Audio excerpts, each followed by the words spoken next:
know from you, but anyway, hear from you.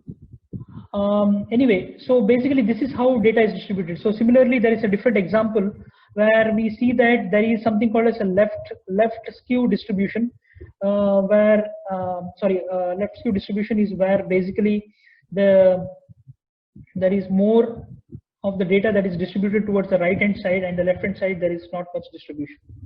So basically this was some example of distribution and percentile. Now distribution of categorical variables should be examined before more in-depth analysis. So here we have some examples of number of people in various regions, Midwest, Northeast, Northwest. So basically this is example of some survey data on where people reside. So using the bar graph, the categorical data has been shown here.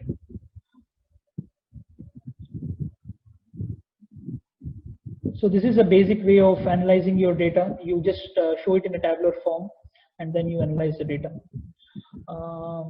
So here we have categorical variables, and in terms of percentage of people who have attended high school, people who have completed their high school, people who have attended some college, and out of that there are some people who have got a college degree. So basically if you have to show in terms of percentage, so this is how you can do it. The same data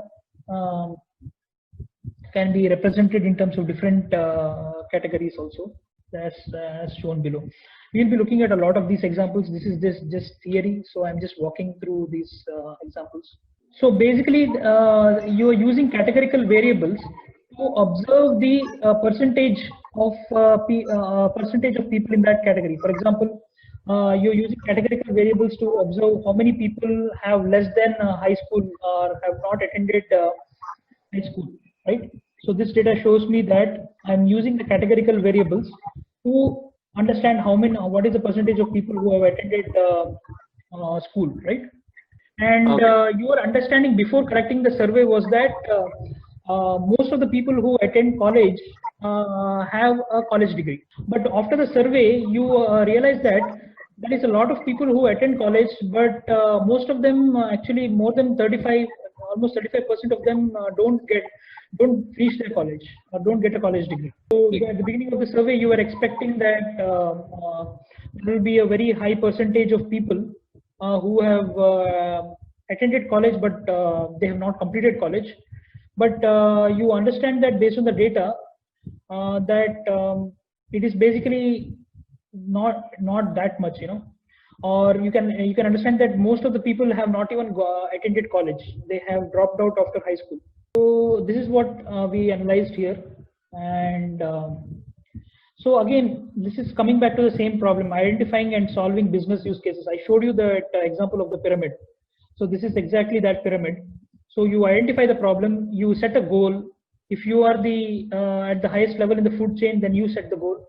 Otherwise, your manager will set the goal for you. And then you break the problems into small, workable and definable problems, and then identify the possible solutions with respect to the various attributes or variables that you have, right? So this is the pyramid that is being discussed here. So recognize the problem, define the problem. Defining the problem is very important, like we already discussed. Structure the problem, analyze the problem, interpreting the results and making a decision, implementing the solution. So once the interpretation is done, let's say you understood that, your marketing campaigns are not good, your R&D is not good for the product.